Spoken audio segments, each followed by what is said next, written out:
המעמד הזה, וסוף סוף אני כאן רשמית, אני מתרגש מאוד. אני מתרגשת מאוד שהגענו למעמד הזה של גיוס, רגע שבחלום רק היה. הוא בן 19, הוא החליט שהוא רוצה להתגייס. מהרגע שאחיו בתאום קיבל את המנילה. אני מצדיעה לך. וואי, מחתנים.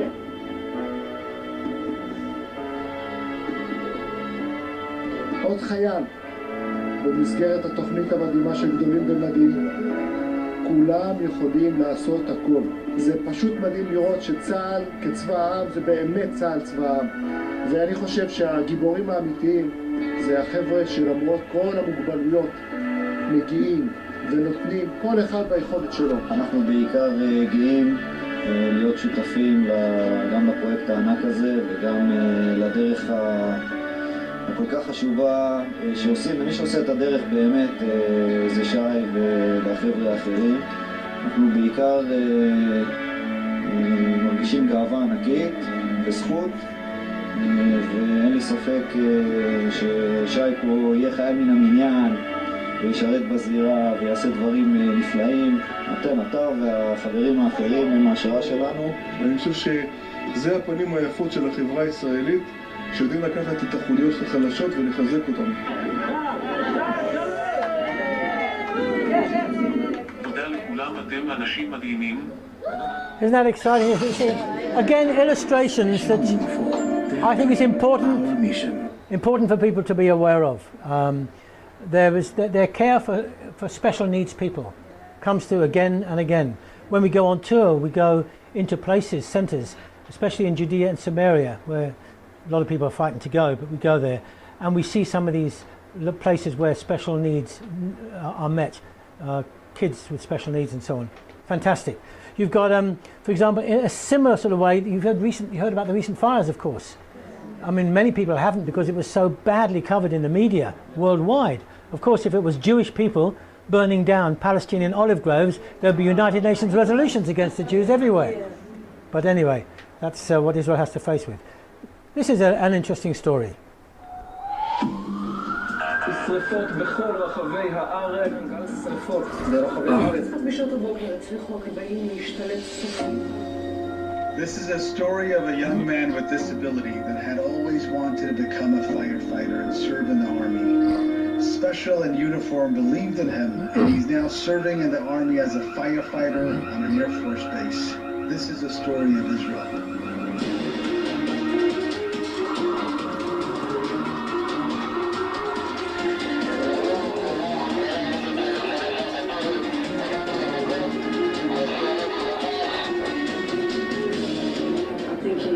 Great, and I think the IDF are really happy to have them, to be one of us.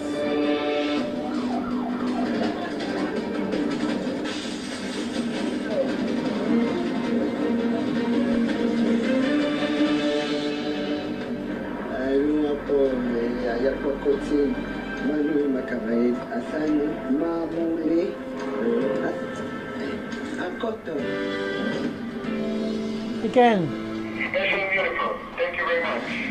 just encouragements to you to see what Israel is doing. They don't exclude anybody. And do you know something it sort of hit me just now as I was watching this myself.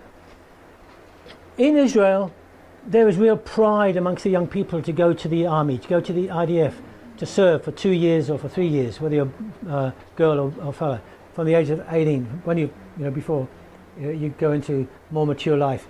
And yet that matures them incredibly, and they want to go there. They want to be part of defending their nation, standing with their nation against the enemies.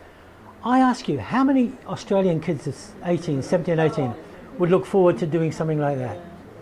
They just want to go and just make a buck and just have a good time. But there is a sense within young Jewish people, this incredible, and it's also amongst the population generally, so many reservists. So much of the IDF would be, in times of conflict and so on, consists of those who are reservists who are then called up. So what I'm really saying is, we can learn a lot from Israel in lots of ways. And the young people are, those who've been to Israel, you see these young kids, with rifles around over their shoulders. and they look as though they're just out of junior school, you know. Yeah. But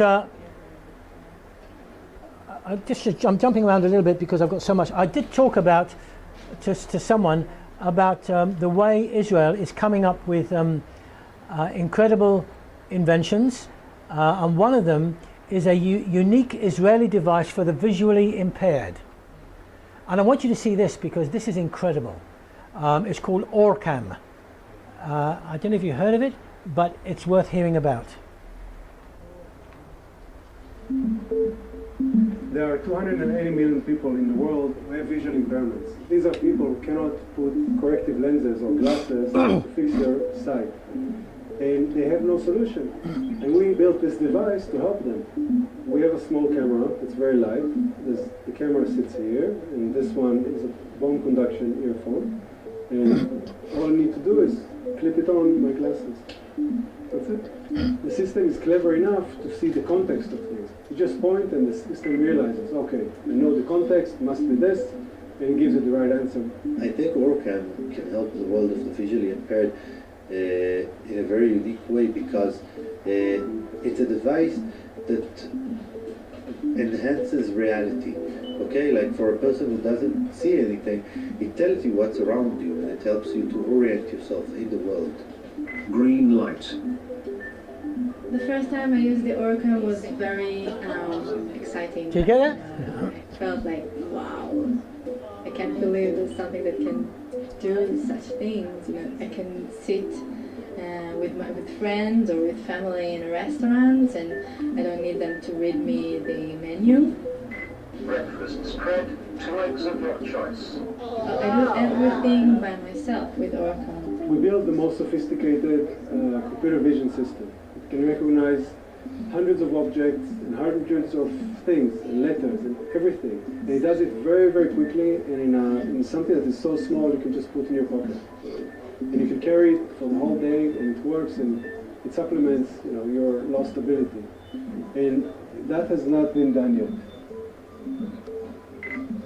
The top 65 ways Israel is saving our planet.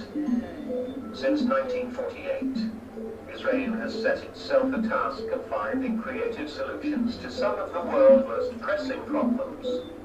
To celebrate Israel's 65th birthday, Buxton 21C looks at some of the best achievements. It's very exciting now. We're working very hard to finish the product, to make sure everything works, so people will take it and use it, and it'll change their lives for the better.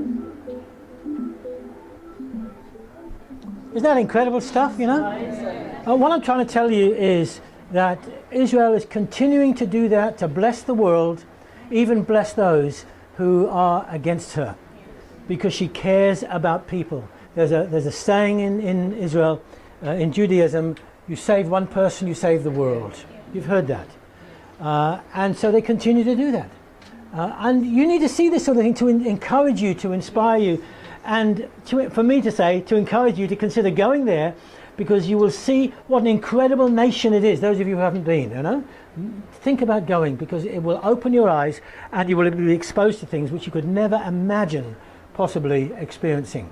How soon before we have a break?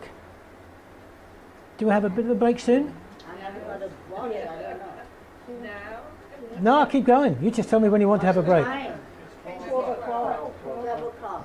You're going to finish at 12:30. You might as well go on. I'll just keep going. I will keep going because I've got a family commitment, but I've got so much to show you. But what I want to do is to inspire you in this way, through 2 ways. First of all, you've heard of that biblical pillar of cloud that came up to the border. Yes. Did you hear about that? Okay. Yes. It was right up here. Well, they say biblical because it came right up to the border here, and then stopped. And it was directly after the conflict with those ISIS terrorists that I talked to you about. This is only just a few days ago, all right? Not so long ago. And this basically was, it's gone viral on Facebook. And it shows what appears to be an enormous pillar of cloud and dust and rain hovering over that very dangerous border between Israel and Syria, and ISIS just on the other side. in the very same areas I was saying where ISIS terrorists had attacked IDF forces, intentionally so, for the first time. And really that's been, it's had over 5 million views, by the way. It's gone online. Would you like to see it? Okay? Okay.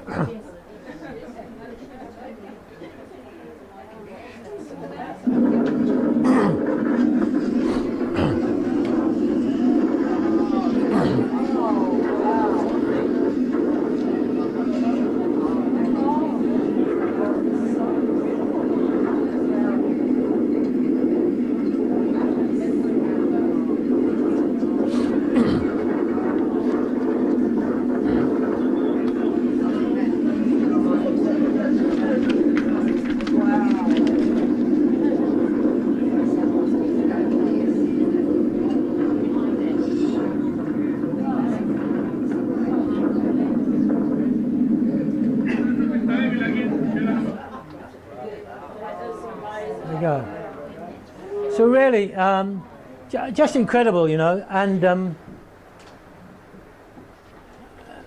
mean, the IDF, the soldiers were taking pictures of it. It stopped exactly on the border and didn't cross over into Israel, and was seen as an indication of, and in fact an illustration of God's protective hand over Israel, you know, God protecting his chosen people. Pardon? Yeah, I thought you might have, yeah. And people have been quoting Exodus 13, 21 to 22, and Hashem, the Lord, went before them by day in a pillar of cloud to lead them the way, by night in a pillar of fire to give them light that they might go by day and by night. The pillar of cloud by day, pillar of fire by night, departed not from before the people. And as someone said, it's the hand of God the Almighty showing the world He is in control. And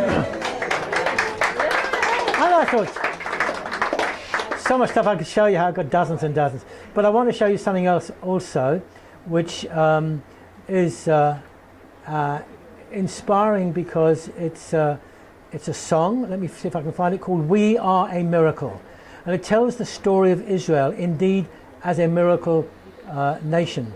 Let me try to get the right. Where did I put it? Here we are. Here we go.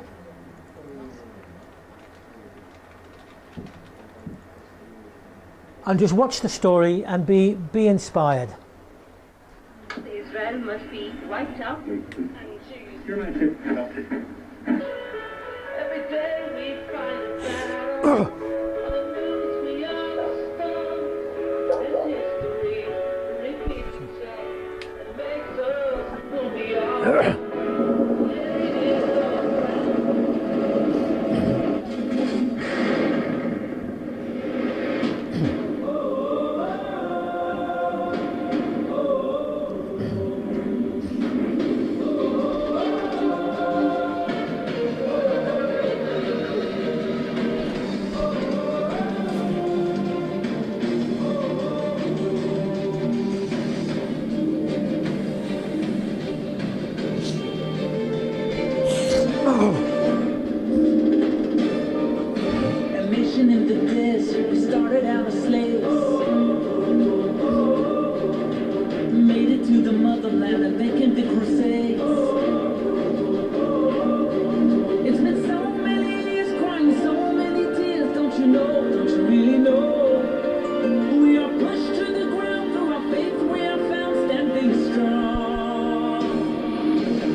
Wanted us to bow, but our backs ain't gonna bend, never then and never now. It's been so many years crying, so many tears, don't you know, don't you really know? We are pushed to the ground, through our faith we are found standing strong. We are a miracle.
Yaakov Shwekey.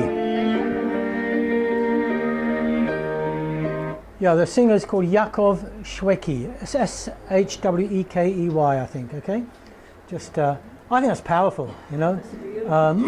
And in the song, he reminds us, as he reminds the Jewish people, of the fact that yes, we've come into now our land, but we are still, you know, appallingly persecuted, and misinformation and misrepresentation about us all over the world, and all kinds of demonization of one sort or another. It says that's our story. It always seems always to happen, and sadly, that's how it seems to be, because, as I said before, that's the way Israel is being treated by those who are really, without realizing it, being deluded by the enemy. And we know it's going to turn out good in the end, but in the meantime, we are called to know this is the case and let the world know how much this is the case. Threats and conflict continue. I was up with our small tour group recently up at a place called Miskav Am. Miskav Am is this place right up here, right on the border with Lebanon, and you can look into Lebanon. And I want to show you some pictures here, and then I'm going to let me just get the right page that I want here. Excuse me for this.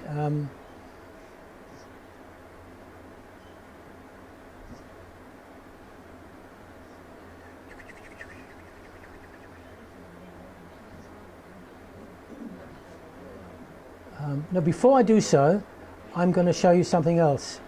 This is a map of Hezbollah positions on the northern border, coming up in a moment.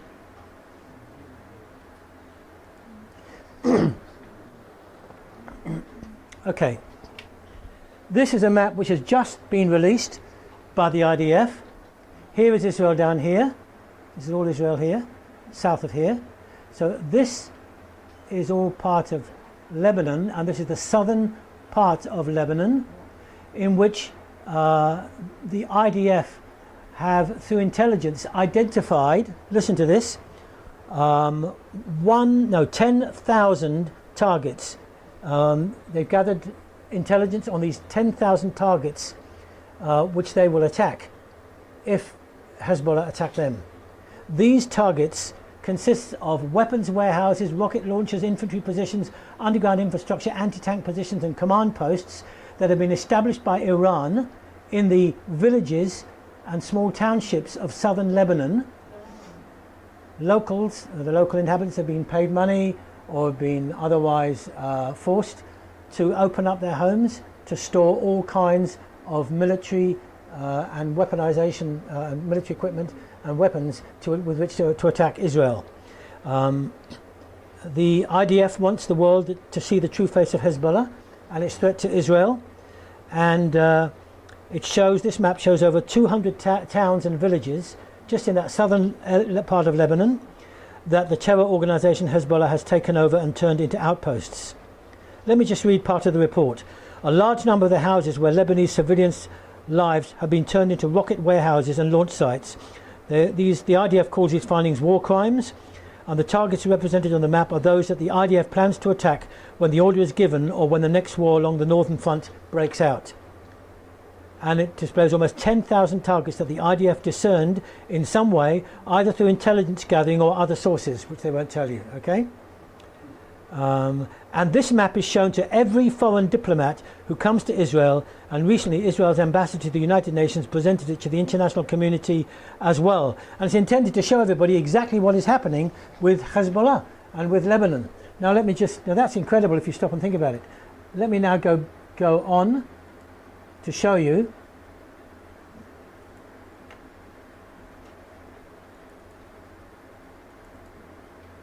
here we are. These are photographs that I took when I was last a few weeks ago in Lebanon, in Israel. This is a border which you can't go beyond. There's a detachment of military just there. They didn't want us to take pictures, but the green here is Israel. All right, all this green because Israel, you know, develops land. and all here is Lebanon. Okay, this is southern Lebanon. I'll go to the next picture. Again, you see the same thing. This is Israel here, and this is the border here between Lebanon and Israel. These are some of the townships and villages which are absolutely full of weaponry that have been placed there by Hezbollah and funded through Iran. And we talked about Iran now on commercial planes bringing in all kinds of weaponry and mortars and all kinds of rifles and other stuff and rocketry or equipment to make rockets, flying into various bases in Lebanon and then having them trucked into all these various communities and placed in position for use at a later stage. Again here, this is Metula, right at the very north, which is right at the very north there, and this is Israel, and this again is the border between Lebanon and you see some of it pretty close there. You can see something of it. Okay. Israelis live in that area, or is that a sort of a Israel. This is Israel here. This is all Israel here. But is it, are the people, are they Israeli? People live there. Oh yeah, and some of them will live there, and they just recognise, look, this is a beautiful place to live. We're not going to be threatened. And this is the case time and time again with Israelis, with Jewish people. They say, we're not going to allow fear to overcome us, because fear is what the enemy wants to implant in our hearts, and we will not be defeated by fear, neither by rockets nor by fear. And so let me just get on here. Let's look again, looking out over. This is one of our group here. He's the husband of one of our reps, and you see, there's a lookout post in Lebanon there, but this is Israel again. You can see how close we are, and this is the area from which rockets would fly over into Israel in the event of the next conflict. So you can see already that it's a problematic situation. So I just thought I'd show you that to make sure you understood what sort of threats Israel faces, and some illustrations of how we can go to those places. We can also go to Mount Bentol. Someone asked us about going to Syrian border. Well, there we go. This is right up here, just there, looking over into Syria, and looking over. There's a sign which is a lot of people take a picture of when you go to. Sorry. That's in Israel. This is these have got bunkers here, and there we are. There's looking over into. Sorry, I'll go back one. This is looking over into the area of the Battle of the Valley of Tears, where there was the big 1973 Yom Kippur War, the tank battle, where Israel, some 80 tanks, defeated 800 tanks from Syria. Okay, and this is where conflict is taking place at the moment. 2 years ago, when I was there, you could hear the thud of groups within Syria fighting each other. Okay, and it's right in this area here. Right in this area here. This is Israel here, but this is now Syria, and it's in this area here. I think it's an area roughly about there that ISIS has taken over an abandoned United Nations location. Our United Nations disappeared off the scene when things got a little bit hot. The guys who are, basically observing and so on. And then we go a little bit further. And these are taken just a few weeks ago. There me, together with a couple of United Nations observers, up on the Israeli side, just on the Israeli side of the border. And that's again looking at the area here, which ISIS are in that sort of area right now. And this is Israel here. And the border is actually just about there. Okay. There you go. Looking out, keeping an eye out those United Nations observers, doing what they're told. There we go. And those are places it's okay to go to. It's okay to go to those places, believe it or not. We went to the Gaza border, Hamas. I want to show you this quickly because there are some things here it's worth seeing. This is at Sderot. And there we're getting a briefing from the military commander here. Here. Sderot is right down at the border, 1 kilometer from the Gaza border. Traumatized. All kinds of problems that the local community has been facing, not least continual rockets. I'm going to go quickly through these pictures now because okay, those are just rockets, just a local community, ordinary sort of place. This is a massive big indoor play area because the parents cannot let their kids out to play in the street, play soccer in the street or anywhere because of the fear of rockets coming over. They've got 15 seconds warning in Israel, in Sderot. So this is a massive big indoor play area, which I think we went to. This is the photographs I took, so the kids can play around. It is huge, but they can't put security on the top. You know, as a bomb, to make it a massive big bomb shelter, will cost them 22 million shekels to do that, to totally bomb-proof it. But all the walls are. That's the area. That's a group of us there. It's a huge area. There, that's typical of a bomb. There's a bomb shelter right next to a bus stop. Typical of what you see in that area. There is Gaza itself. We were right alongside, can you see where I'm marking? Right along the Gaza border, as close as you can to a little community, a kibbutz called Kfar Aza, which is threatened by rockets, of course. That's Gaza City itself. The border is around there. And there's a sort of a gap between the actual fence that you'll see in a moment and the border.